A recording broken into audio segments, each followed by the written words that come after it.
শুভ সকাল, welcome back to our channel. তো এখন বাজে সকাল 8:30 আর আমি উঠি, দেখো পর্দাটা খুলে দেখলাম বাইরে যে একদম ঝকঝকে রোদ উঠেছে।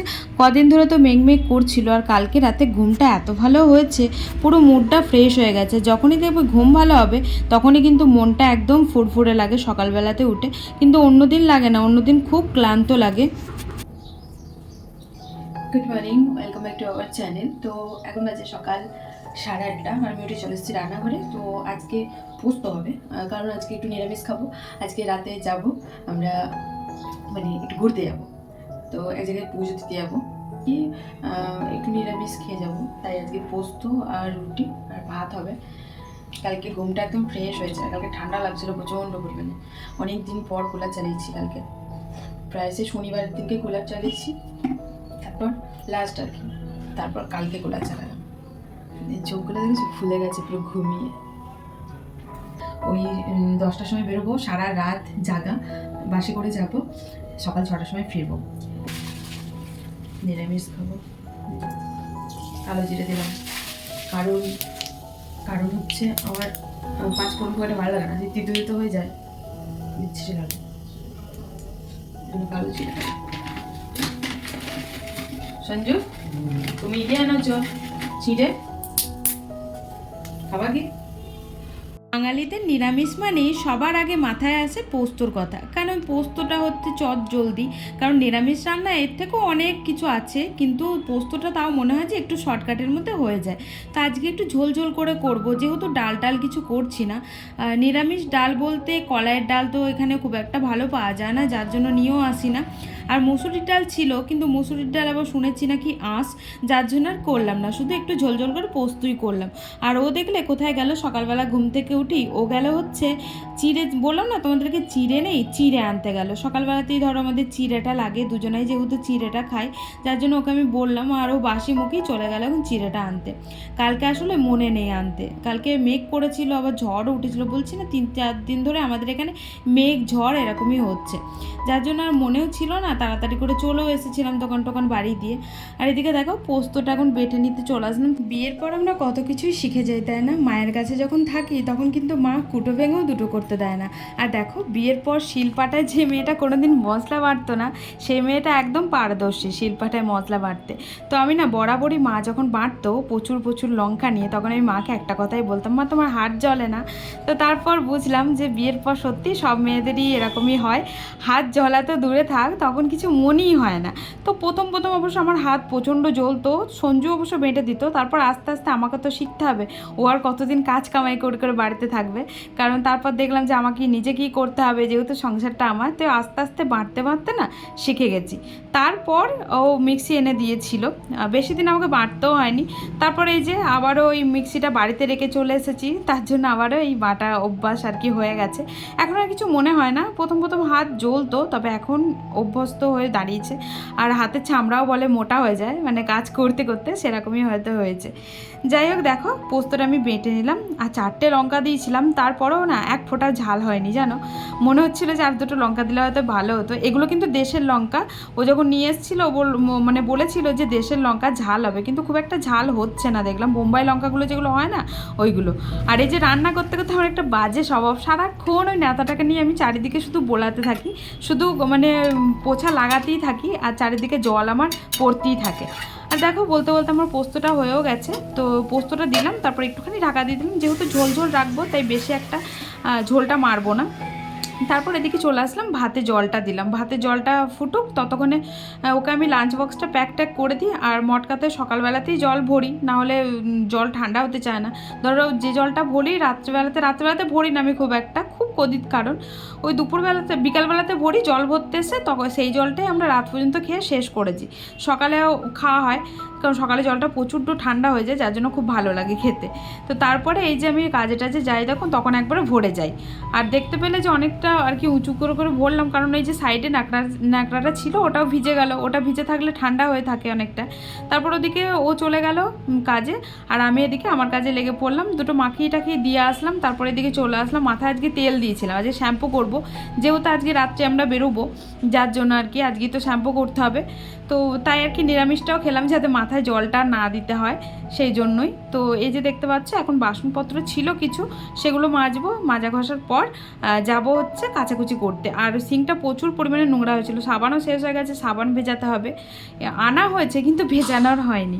তো তাই সিঙ্কটা একবারে আর কি পরিষ্কারটা করে দিলাম। খুব আনন্দ হচ্ছিলো জানো যে অনেক দিন পর কোথাও একটা যেতে চলেছি, কারণ তেমন তো কোথাও বেরোনোই হয় না বাড়ি থেকে। তো আজ অনেক দিন পর যাব, একটু সারা রাত বেশ আনন্দ করতে করতে প্রভুর কাছে যাব, দর্শন করব, কি আনন্দটাই না লাগছিল মনে মনে। তারপরও আবার দেখছিলাম চারিদিকে যা হচ্ছে ঝুট ঝামেলা, ভগবান যেন ভালো ভালো পৌঁছে দেয়, এটুকুই বলবো। তো এই দেখো চলে আসলাম সমস্ত কাজবাজ সেরে, স্নান টান করে, যে তোমাদেরকে বললাম শ্যাম্পু করব, শ্যাম্পু করেছিলাম, শ্যাম্পু করে একবারে কাচাকুচি করে স্নান করেই বেরোলাম।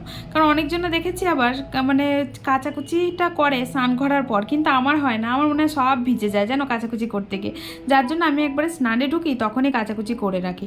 এক একদিন অবশ্য বিকেলবেলাতে কাচাকুচি করি, কিন্তু বিকেলবেলাতে কাচাকুচি করলে আবার আমার সব ভিজে যায়, আবার পরে আবার গিয়ে চেঞ্জ করতে হয়। গরমকালে সাজা কোজা মানে বৃথা। তারপরও এই যে একটুখানি সানস্ক্রিন লাগালাম, তারপর দেখি একটুখানি আর কি পাউডার দিয়ে দিলাম, কারণ সানস্ক্রিন লাগানোর পরেও একটুখানি ঘাম হয়। তো চলো এখন টিপ টিপ পরে যাই, অনেকটা লেট হয়ে গেল।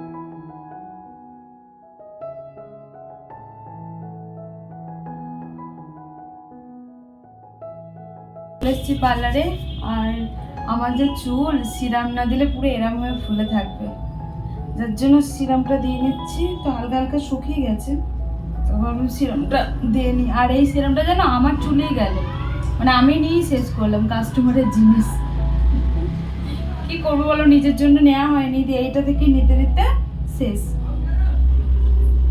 যেহেতু সপ্তাহে 2 দিন শ্যাম্পু করি, এই 2 দিনই নিতে নিতে শেষ। কাস্টমার আর পাবে না, আরেকটা নিয়ে আসতে হবে, শেষ হয়ে গেছে।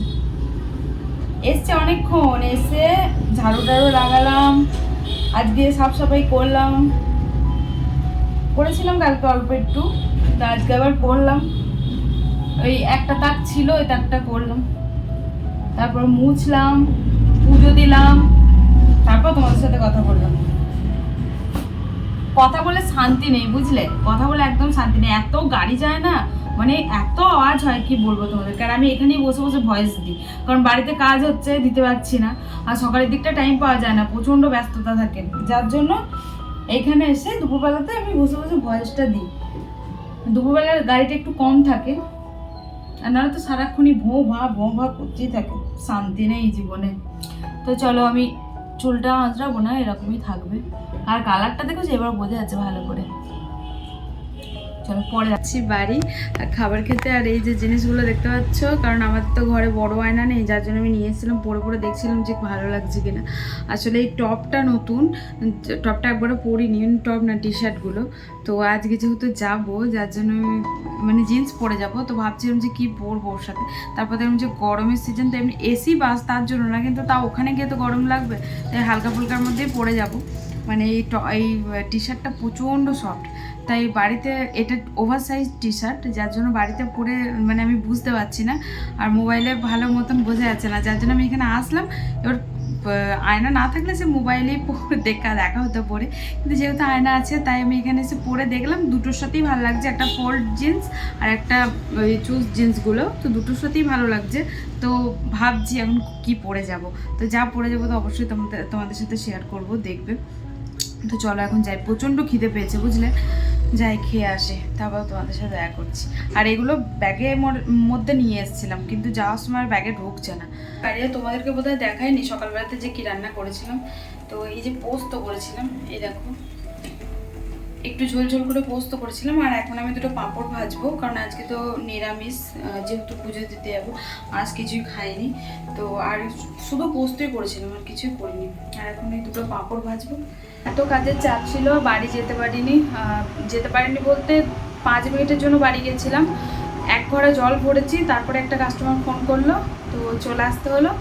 আর যায়নি দিয়ে, কারণ 6:30 বেজে গেছে, জল মনে চলেও গেছে, এমনিতেও লেটে জল আনতে মানে ভরতে গেছি। কাস্টমার এসছে 5টার সময়, একটা কাস্টমার এলো, তারপর একজন ওই ক্লিন আপ করালো, ক্লিন আপে একটু তো টাইম লাগে, তো 5:30 পর্যন্ত তারপর ভ্যাক্স করালো। টোটালটা নিয়ে মানে লেট হয়ে গেছে অনেকটা, 6টার সময়তেই গেলাম, 6টা 5, 7 এরকম বাজে, তখনই ফোন এলো। তখন আমি সবে মাত্র ঘোড়াটা ভরে একটা বোতল ধরেছি ভরবো, তো তারপর ফোন এলো যে মানে আমার কাছেই করায় ও আর কি, বাচ্চা একটা মেয়ে, মানে বাচ্চা বলতে আমার থেকে ছোট।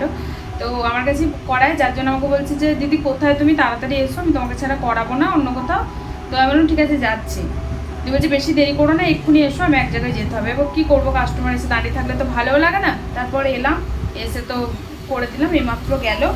তো তারপর 6:30 বেজেই গেল, আর বাড়ি যাইনি আমি। হ্যাঁ যাবো না, কারণ আবার গিয়ে কী করবো, এমনিতেও সঞ্জুর আজকে তাড়াতাড়ি ছুটি হয়ে যাবে। ধরো আমরা আজকে যাবো এক জায়গায়, 10টার মধ্যে বেরিয়ে যাব, তো তাড়াতাড়ি দোকান বাড়ি দিয়ে বাড়ি চলে যাব, তাই ভাবলাম যে থাকা যাবো না। এই হচ্ছে ব্যাপার। জলও খাইনি জানো, জল ডিস্টার্ব পেয়েছে, তো প্রচণ্ড পরিমাণে জল খাই একটুখানি, দেখতেই পাচ্ছ। নাহলে এগুলো তো সব, এই চুলও আঁচড়ানো টাইম পাইনি, এই মাত্র চুলটা এটা নিয়ে ঝাড় দিলাম আর কি চুলের মধ্যে, তো চুলটাও আঁচড়াইনি।